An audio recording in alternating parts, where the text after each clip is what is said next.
안녕하세요. 다시 서천에 올게 되어서 마스크 벗어도 됩니까? 벗고 다시 하겠습니다. 제 얼굴 기억나시죠? 네. 다시 인사할게요. 여러분 안녕하세요. 다시 서천에 오는 걸음이 얼마나 사실 좀 낯설더라고요. 많이 달라져서 길도 달라지고 숙소에 잠깐 들렸다가 다시 올라오면서 길을 잠깐 잃어서 약간 좀 헤맸어요. 그러나 여전히 그때 함께했던 우리 성도님들 여전한 모습으로 뵙게 되니 정말 반갑습니다. 세월이 많이 지났지만 함께 나누었던 사랑과 행복했던 시간들 때문인지 하나도 안 변한 것 같은 모습으로 만나게 되어서 반갑고요.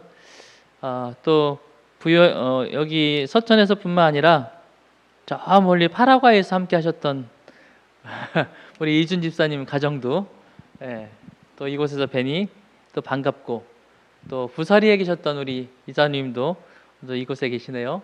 또 반갑고, 한산에 계셨던 우리 김 지사님도 또 이곳에서 또 반갑고, 모든 반가운 얼굴들을 다시 뵙게 돼서 하나님께 감사드리고, 지금까지 함께 인도하신 주님의 은혜에 감사드립니다.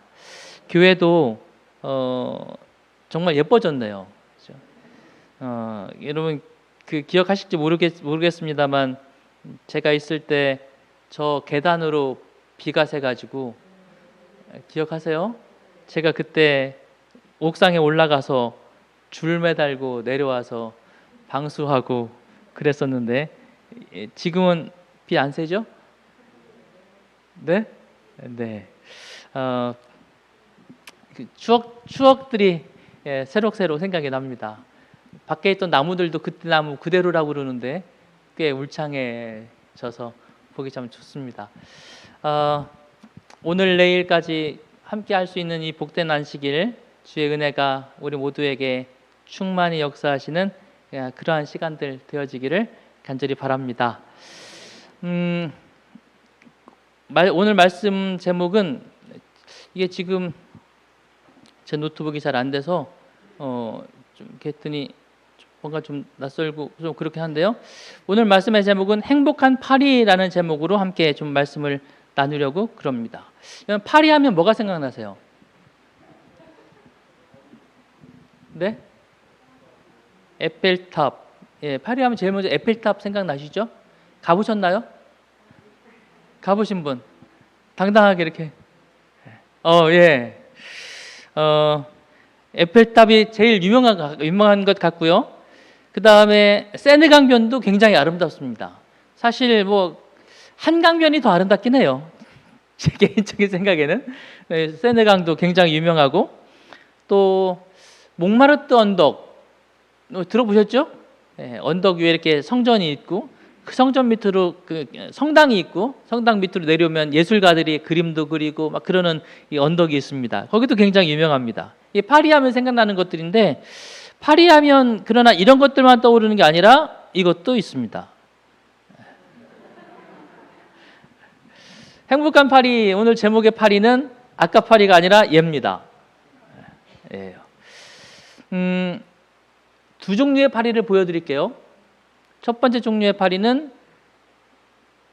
잘 보셔야 되는데, 파리 보이시나요? 안 보이세요? 좀 확대해 보여드릴게요. 두 종류의 파리입니다. 어떻게 두 종류의 파리냐면, 첫 번째 종류의 파리는 비닐봉지 밖에 있는 파리고, 두 번째 종류의 파리는 비닐봉지 안에 들어가 있는 파리입니다.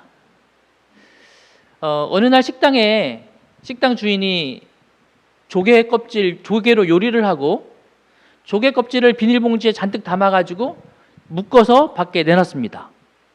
그런데 그 꽉 묶어놓은 비닐봉지 틈으로 어떻게 들어갔는지 파리가 들어갔어요.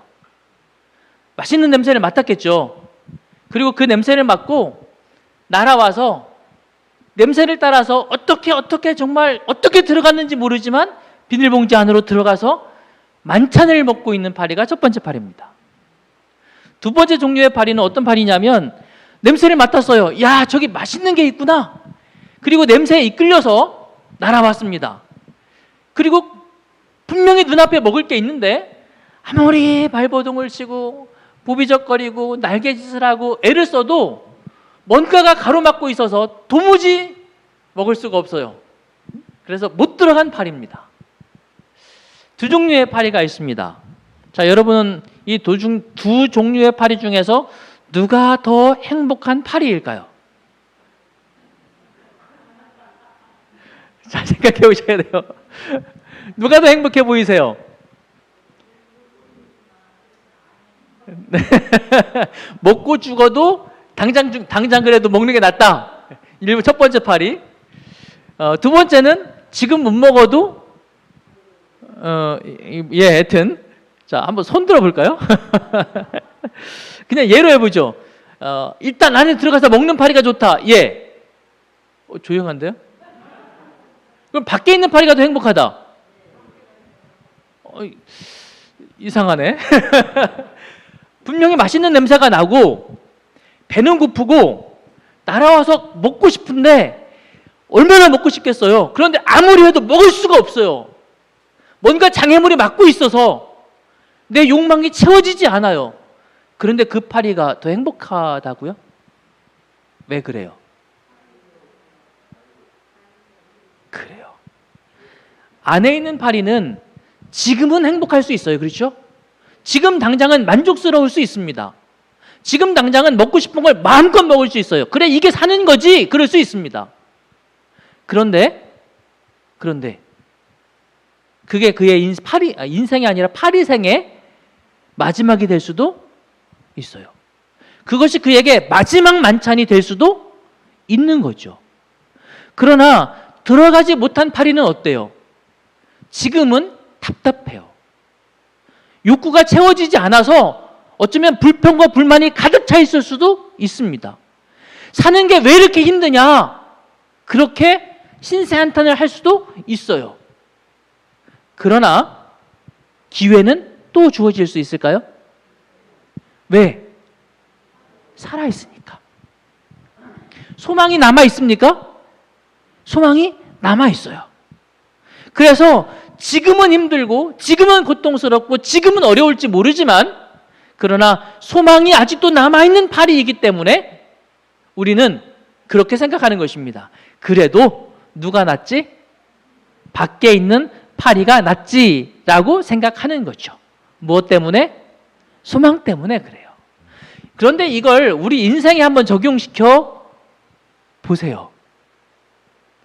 우리가 만약에 밖에 있는 파리라면 여러분 스스로에게 그래, 뭐 지금은 내가 저 비닐 안에 들어가 있는 저 파리 못하지만 저 파리처럼 잘 먹고 잘 살지 못하지만 저 파리처럼 넉넉하지 않지만 저 파리처럼 욕구가 다 채워지지 않지만 그래도 나에게는 소망이 있으니까 나는 행복해 라고 말할 수 있으시겠습니까?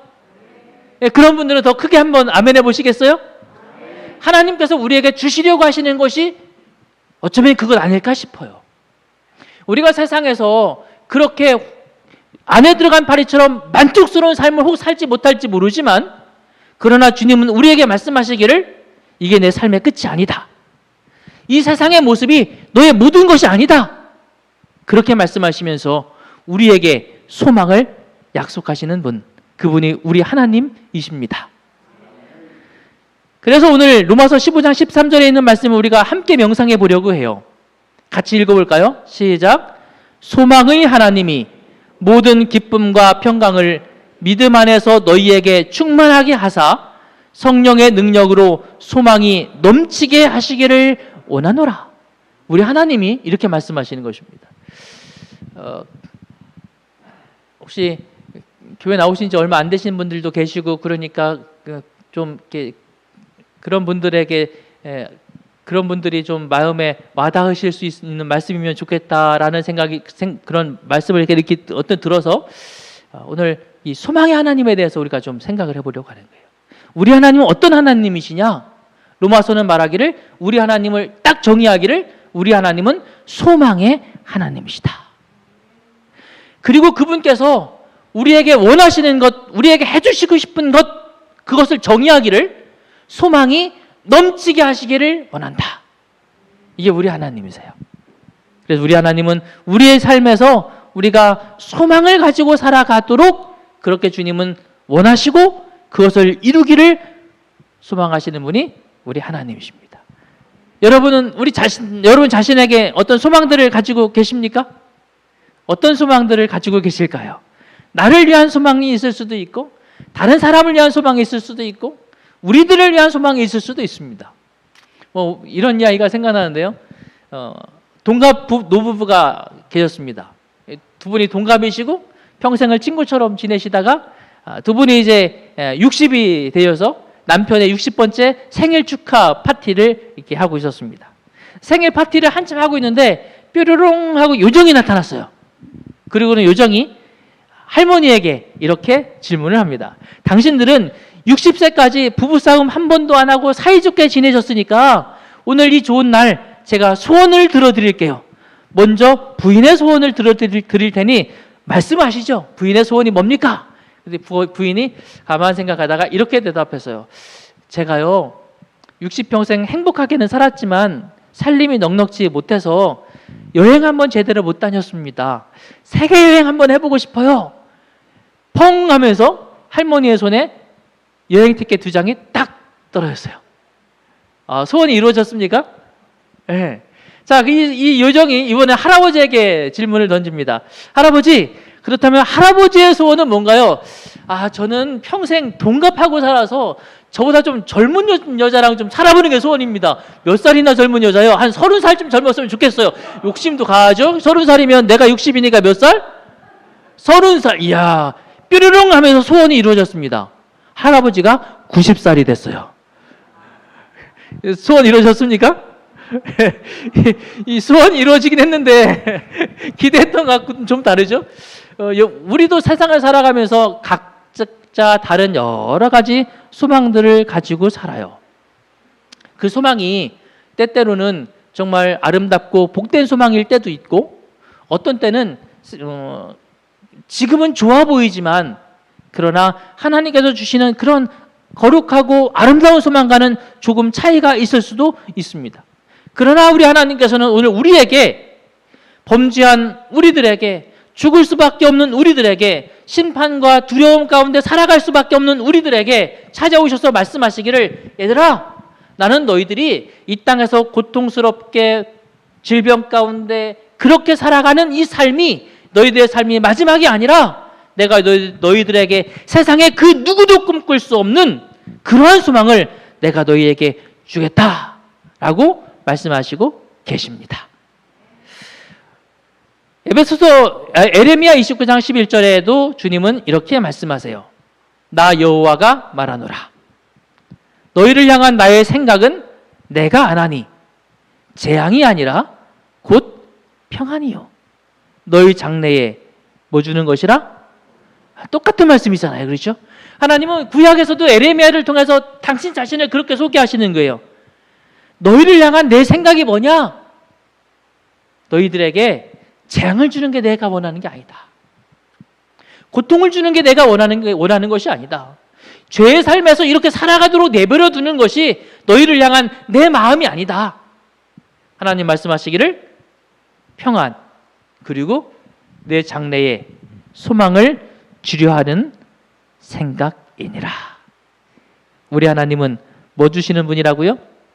소망을 주시는 하나님이십니다.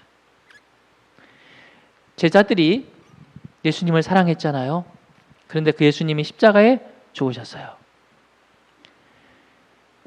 그 일이 있기 전에 십자가에 당신이 돌아가시는 장면을 바라보면서 이 제자들이 얼마나 고통스럽고 얼마나 힘들어할지를 아셨어요. 근데 예수님의 생각은 고통과 두려움을 주는 게 아니라고 그랬잖아요. 뭘 주는 게 그분의 원하시는 거라고요? 소망 주시는 것이라고.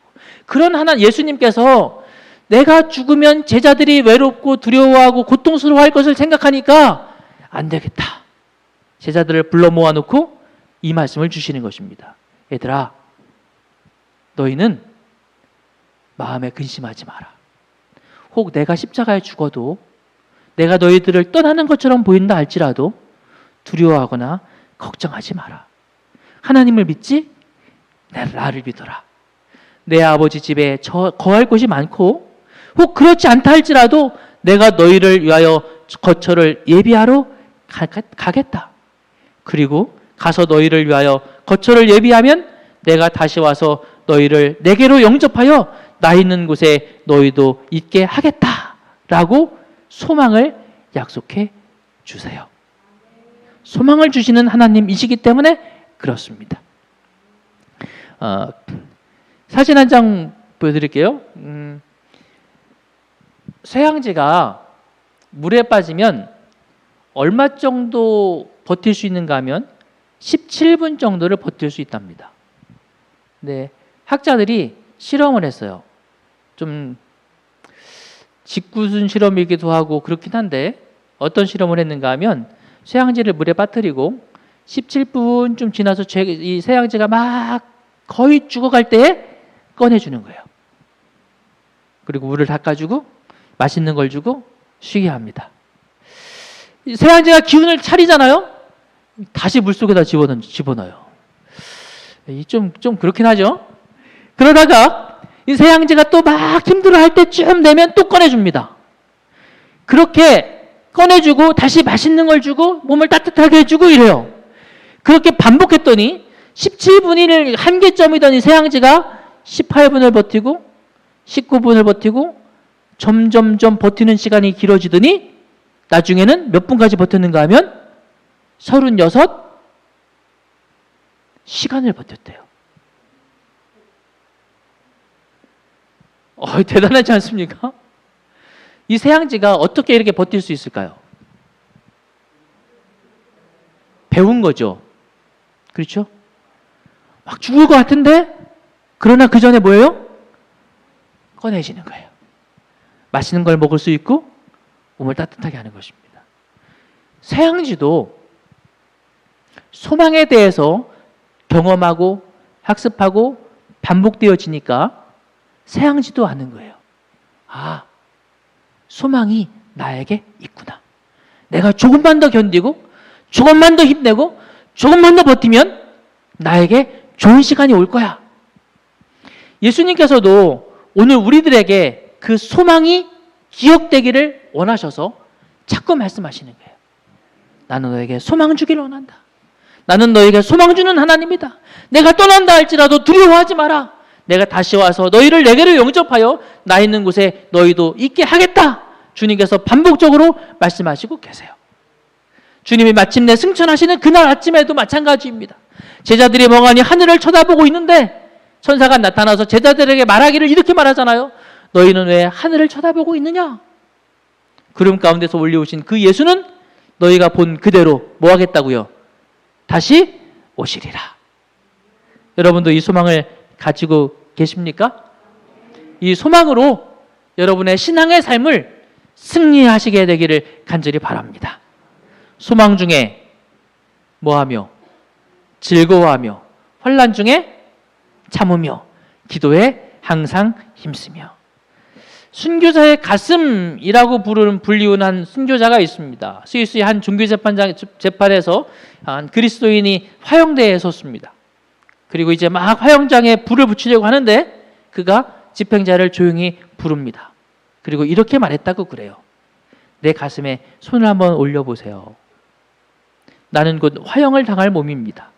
내 심장이 평상시보다 조금이라도 더 빨리 뛴다면 당신 하나님 믿지 않아도 됩니다. 그러나 내 심박이 평상시처럼 평온하다면 하나님 믿으세요.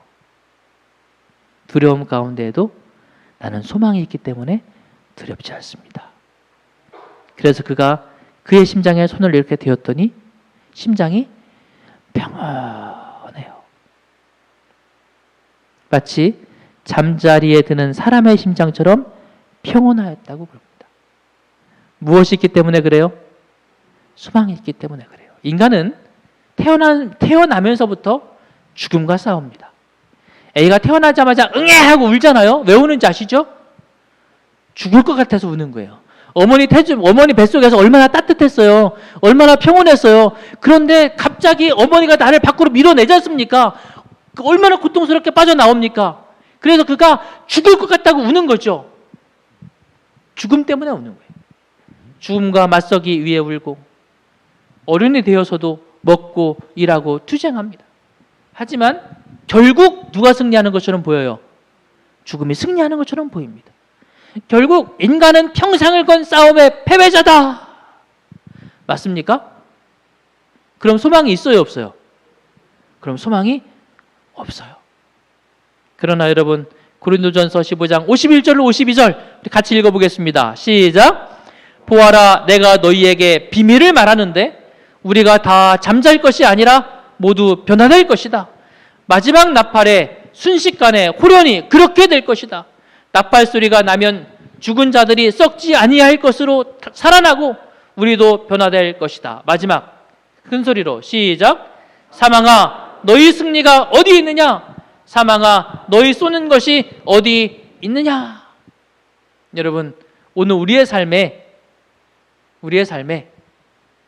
지금 겪고 있는 이게 다가 아니라는 사실을 기억하시고 우리에게 소망을 주시는 하나님을 기뻐하시게 되기를 간절히 바랍니다. 소망이 있으면 우리는 어려움을 견딜 수 있을 뿐만 아니라 소망이 있는 사람이 그 삶을 충실하게 잘 살아요. 잠언 29장 18절 묵시가 없으면 백성이 방자히 행하거니와 율법을 지키는 자는 복이 있느니라. 이 묵시라는 말이 하주온이라는 말인데 무슨 뜻인가 하면 하나님이 주신 비전이라는 말입니다. 하나님이 주신 소망이라는 뜻이에요. 하나님이 주신 소망을 가지고 있는 사람들은 그 삶을 방자히 행하지 않습니다. 이 방자라는 말은 파라라는 말인데 제멋대로 목적 없이라는 뜻이에요. 비전이 없는 사람, 하나님이 주신 소망이 없는 사람은 삶을 그냥 살아요. 왜요? 어차피 살다가 뭐 할 거예요? 죽을 거예요. 그러나 하나님이 주신 비전을 가지고 있는 사람들은 그렇게 살지 않습니다. 그들은 하나님의 말씀을 따라 가치 있고 의미 있는 삶을 살아가요. 저와 여러분이 그런 주님의 소망 안에서 비전 있는 삶을 살아가시게 되기를 간절히 바랍니다. 어떤 농부가 며칠 동안이나 일이 밀린 상태로 그냥 이렇게 게으르게 방자히 아까 말한 대로 그냥 막 이렇게 살다가 아내가 잔소리를 아침에 했습니다. 여보, 이러다가 파종하는 시기 다 지나가면 어떡하려고 그래? 빨리 밭 갈아야지. 남편이 꾸역꾸역 일어나서 오늘은 밭을 갈아야 되겠다. 밭을 가려면 뭐 해야죠? 트랙터를 그래서 창고로 가서 트랙터를 몰고 나오려고 시동을 부르릉 켰습니다. 오늘 뭐 해야 된다고요? 오늘 뭐 해야 된다고? 밭 갈아야 돼요. 근데 시동을 부르릉 걸려가는데 아플싸 시동이 안 걸려요. 아무래도 시동이 안 걸리는 거예요. 왜 시동이 안 걸리나 하고 봤더니 기름이 떨어졌네. 뭐 해야 돼요? 기름을 사러 가야 돼요. 그래서 이제 기름을 사려고 기름통을 들고 이제 막 나가려고 하는데 돼지 우리 옆을 지나가는데 돼지가 꿀꿀꿀꿀꿀 그러는 거예요. 왜 그러나 하고 봤더니 아직까지 아침밥을 안 줬어요. 뭘 먼저 해야 돼요? 돼지 밥부터 줘야겠죠. 그리고 돼지 밥을 주려고 창고에 갔습니다. 이렇게 못 먹는 옥수수, 안 팔리는 옥수수 잔뜩 싸놓은 그 옥수수가 있어서 창고에 갔더니 아플싸 옥수수가 다 떨어졌네. 저쪽에 보니까 썩은 감자 더미가 있어요. 뭐부터 해야 돼요? 감자 썰어서 돼지부터 줘야죠. 그래서 감자를 이렇게 막 썰어가지고 돼지를 주려고 지고 나오는데 마당에 난리가 났습니다. 무슨 일인가 하고 봤더니 닭장에서 닭이 튀어나왔어요. 그리고 튀어나온 닭을 개가 잡으려고 이리 뛰고 저리 뛰고 난리가 났습니다. 감자 푸대를 내려놓고 뭐 해야 돼요? 닭 잡아야죠. 닭이 잘 잡혀요, 안 잡혀요? 이 닭 잡는 게 이게 보통 일이 아닙니다. 닭을 잡으려고 이리 뛰고 저리 뛰지만 닭은 지붕 위로 올라갔다가 담을 넘어갔다가 그래. 땀을 펄펄 흘리면서 겨우겨우 닭을 잡아 우리에 넣고 걔는 묶고 놨는데 해가 벌써 넘어가려고 그러는데 갑자기 아내가 했던 말이 생각나요. 여보, 장작 떨어졌어요, 장작. 아, 이거 오늘 밤에 또 춥게 자겠구나. 잔소리 먹겠죠? 안 되겠다. 빨리 장작부터 패야겠다. 그래서 이번에는 장작을 패러 갔어요. 장작을 막 패려고 하는데 벌써 어둑어둑해졌습니다. 그래서 농부가 도끼를 나무에 턱 내려놓으면서 한마디 합니다. 내일 해야지.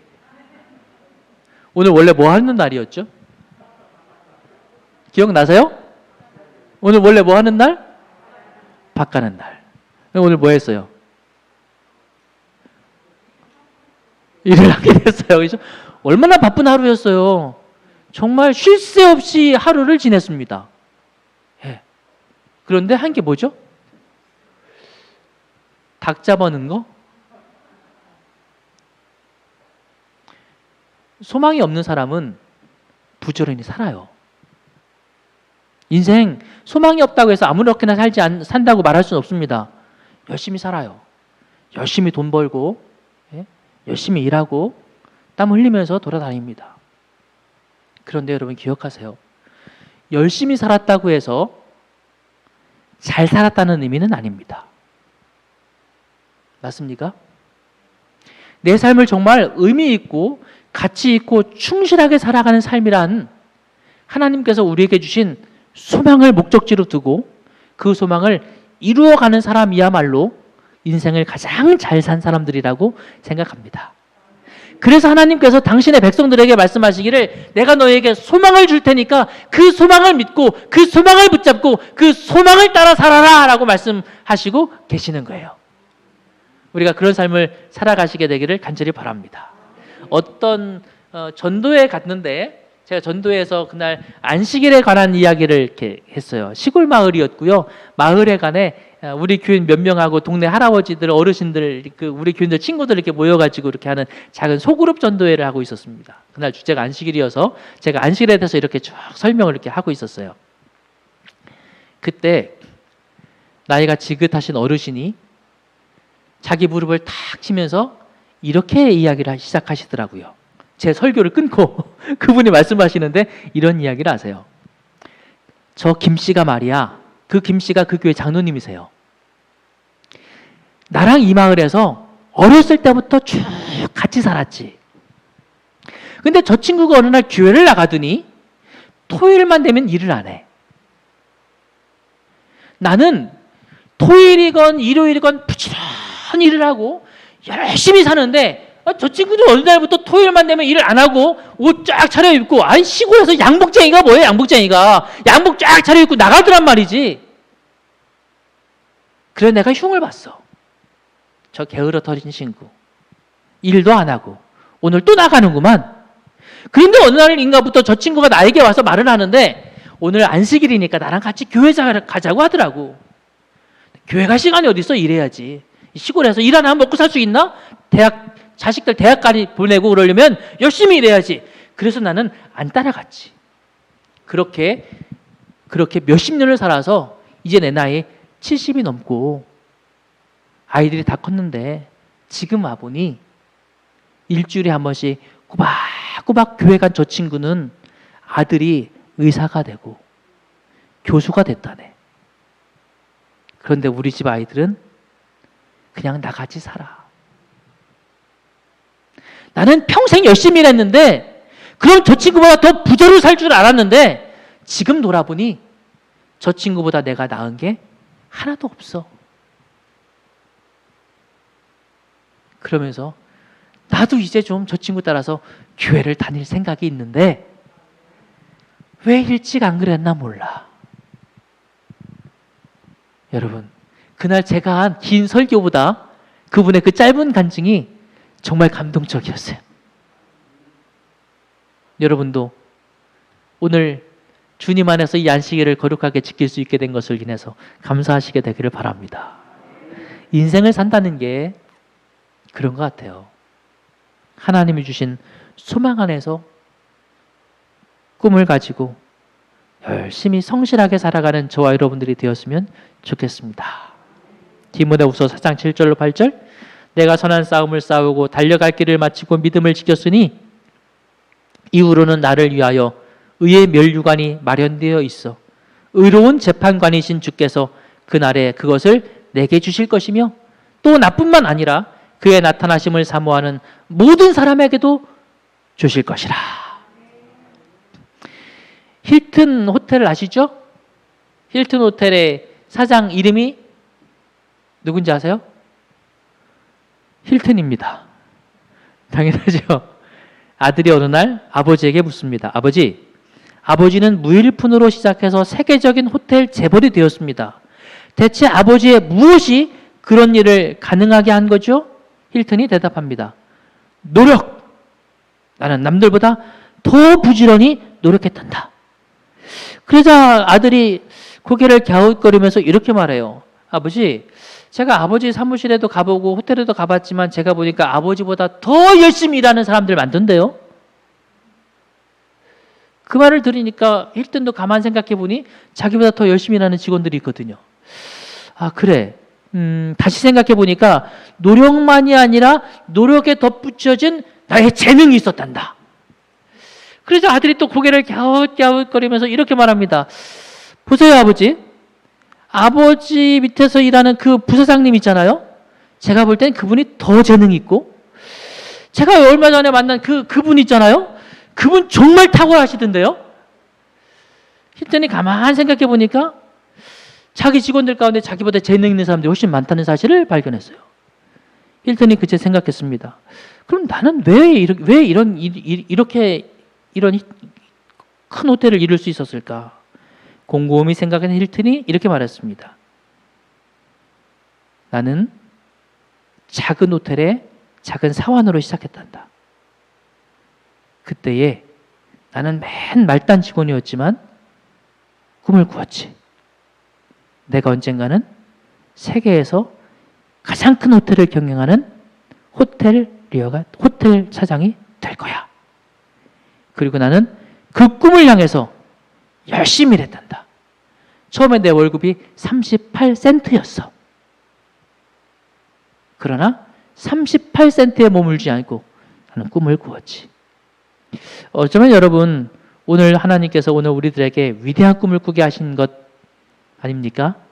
이 땅에서 이렇게 살다 갈 수밖에 없는 인생인 우리들에게 하늘의 소망을 주셨으니 감사합니까? 그 소망으로 사시는 저와 여러분 되시기를 간절히 바랍니다. 여기 파라과이에서 계신 분들이 계셔서 제가 생각이 나서 이 이야기를 좀 드릴게요. 파라과이에 제가 가서 얼마 안 되었을 때에 파라과이에 차코라는 마을이 있습니다. 거기는 원주민들이 사는 곳입니다. 가면 아주 가난한 원주민들이 집을 판자로 대충 이렇게 뚝딱뚝딱 하고서 거기서 원시적인 삶을 살아가세요. 그분들의 삶이 뭐냐면 이렇게 풀 갖다가 이렇게 바구니 만들어서 이렇게 관광기념품 이렇게 가지고 나와서 팔고 뭐 이러기도 하시고 농사도 짓고 그러시는데 아주 가난한 원주민들이십니다. 그러니까 인디안들, 오지에 사는 인디안들. 그곳에 저희들이 간혹 트럭에다가 먹을 것과 또 옷가지와 이런 것도 싣고 방문을 갑니다. 그날도 제가 파라과이에 가서 처음으로 그 차코에 있는 인디안들을 찾아가서 트럭에다가 옷과 먹을 걸 싣고 가서 나누어 드리는 일을 하는 첫 날이었어요. 가서 이제 그걸 막 하고 있는데 다 나눠 드리고 교회에 들어가서 그분들이 저희를 위해서 막 찬양을 해주세요. 교회가 뭐 여러분이 생각하는 그런 교회가 아니고요. 그냥 나무 갖다가 대충 이렇게 해가지고 안에서 밖에 다 보이고 밖에서도 안이 다 보이고 막 그래요. 근데 그분들이 막 찬양을 하는데 어떤 친구는 기타를 치는데요. 기타 줄이 원래 6개인가 그렇죠? 몇 개가 끊어져 있어요. 그런데도 그걸 갖고 찬양을 하는데 얼마나 잘하는지 몰라요. 북을 치는데 북이 이렇게 터졌습니다. 근데 그 터진 북을 가지고 두드리면서 찬양을 하는데요. 정말 그 친구들이 있는 힘을 다해서 온 마음을 다해서 뜨겁게 찬양을 하는데 제가 그 사람들 말을 하나도 못 알아듣는데도 불구하고 감동이 막 밀려와요. 감동이. 그렇게 안식일 오후 그들의 감동 어린 찬양을 듣고 밖으로 나왔는데 한 원주민 여자가 마른 풀을 엮어서 만든 요만한 바구니하고 조금 큰 바구니 2개를 가지고 와서 저에게 그 바구니를 주는데, 제가 보니까 뭐 생각해서 그냥 마른 풀 갖고 만든 게 얼마나 디테일하겠어요. 막 거칠거칠하고 막. 그런데 그걸 받아서 제가 보니까 제가 이걸 쓸 데가 없어요. 그래서 제가, 이분들이 이걸 이렇게 팔면 1달러도 받고 뭐 이러시니까 괜찮다고, 전 필요 없으니까 이렇게 파셔서 이렇게 하시라고 하면서 제가 극구 사양을 하니까 그 원주민의 추장이 저에게 오더니 이런 이야기를 했습니다. 목사님, 이거 받으세요. 왜냐하면 저희가 감사해서 드리는 건데, 저희가 이거 그냥 아무것도 못 드리고 그냥 이 선물만 받으면 저희들이 좀 마음이 불편합니다. 그러면서 그 뒤에 이런 얘기를 해요. 목사님, 저희들이 왜 재림교인이 됐는지 아십니까? 저희들의 언어에는 내일이라는 단어가 없습니다. 내일을 어떻게 표현하는가 하면 이렇게 표현한다고 그날 말씀하셨어요. 혹시 해가 다시 뜨면. 이게 그분들이 표현하는 내일이랍니다. 보장되어 있지 않은 거예요. 다시 뜨는 해를 볼 수 있을지 없을지 모르는 것입니다. 평균 연령이 40도 안 됐었어요. 그런데 오늘 우리는 당신들을 통해서 내일을 발견했습니다. 예수님의 재림을 발견했고 우리는 소망을 품게 되었습니다. 우리가 만약에 이게 아니었다면 우리는 재림교인이 안 되었을 것입니다. 생각해 보세요. 감리교, 천주교에서는 우리보다 훨씬 더 많은 걸 가지고 와서 구호품을 나눠주거든요. 그런데 당신들이 우리에게 내일에 대한 소망을 주었기 때문에 우리는 재림교인이 된 것입니다. 여러분, 오늘 우리가 그래서 재림교인이 된 건 맞습니까? 오늘 우리가 그런 소망을 가지고 있습니까? 그 소망으로 살아가시는 여러분 모두가 되시기를 간절히 바랍니다. 소망의 하나님이 모든 기쁨과 평강을 믿음 안에서 너희에게 충만하게 하사 성령의 능력으로 소망이 넘치게 하시기를 원하노라. 영국의 한 해안가에 이 집이 있었습니다. 위에서 보면 이렇습니다. 여기 집이 있고 집 앞에 수영장도 있고요. 여기가 수영장입니다. 요 뒤에 차도 한 3대 정도 될 수 있고 집이 꽤 큰 집이죠.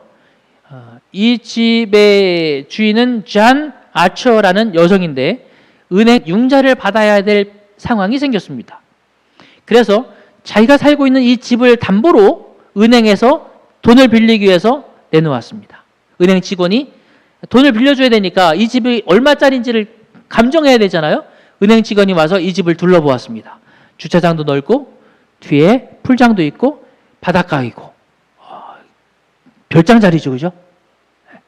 그리고 은행 직원이 돌아가서 얼마 후에 이 집을 감정한 평가서를 보냈습니다. 얼마쯤 될 것 같아요? 이 정도 집이면. 여러분 이 집 얼마에 사실래요? 은행 직원이 평가서를 보냈는데 이게 그때 날라온 평가서입니다.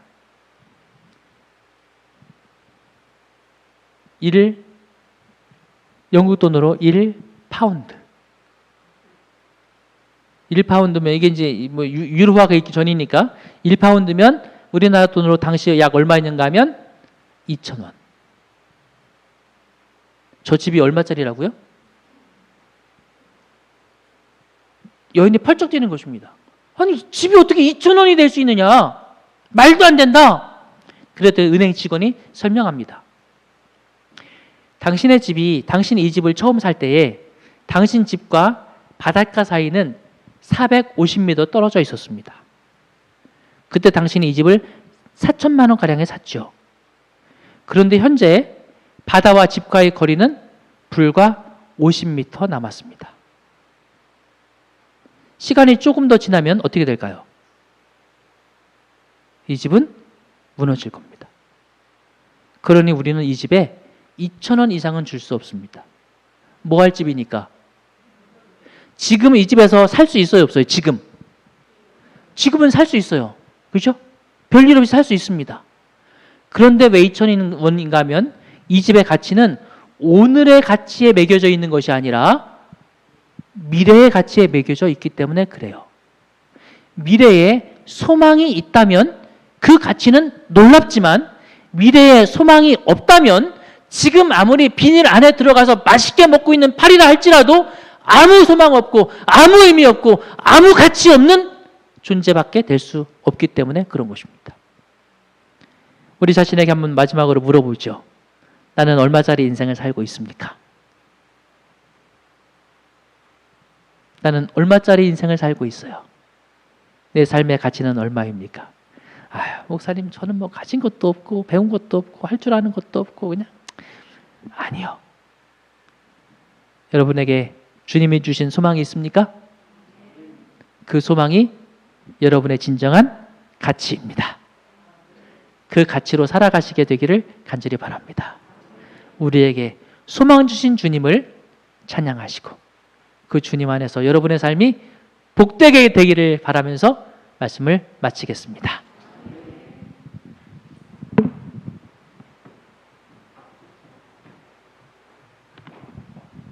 은혜로운 말씀 감사드립니다. 우리 예배 후에 우리 직원들 잠시 임시 직원에 갖겠습니다. 우리 직원들은 잠시 남아주시기 바랍니다. 마치는 찬미 403장 찬미 부르시겠습니다. 찬미 후에 말씀 주신 목사님 기도 인도해 주시겠습니다.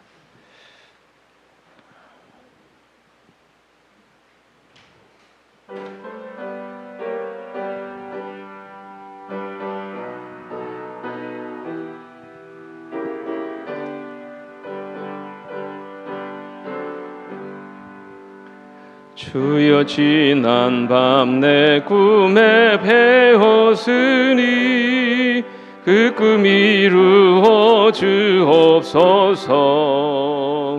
밤과 아침에 계시로 보여주고 항상 은혜를 주옵소서. 나의 놀라운 꿈, 내가 믿는 것은 장차 그 은혜 받을 편이.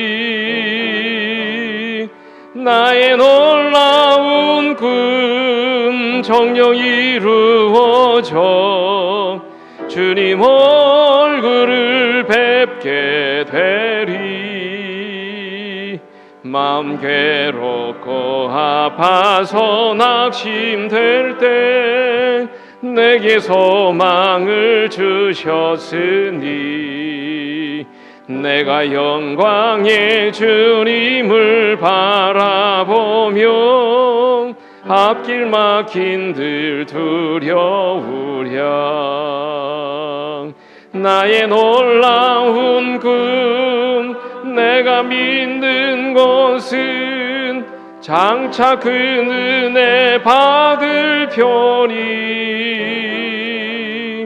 나의 놀라운 꿈 정녕 이루어져 주님 얼굴을 뵙게 되리. 세상 인심은 나날이 변하여도 나는 내 믿음 지키리니. 인생 살다가 죽음이 꿈 같으나 오직 내 꿈은 참되리라. 나의 놀라운 꿈, 내가 믿는 것은 장차 그 은혜 받을 편이. 나의 놀라운 꿈 정녕 이루어져 주님 얼굴을 뵙게 되리.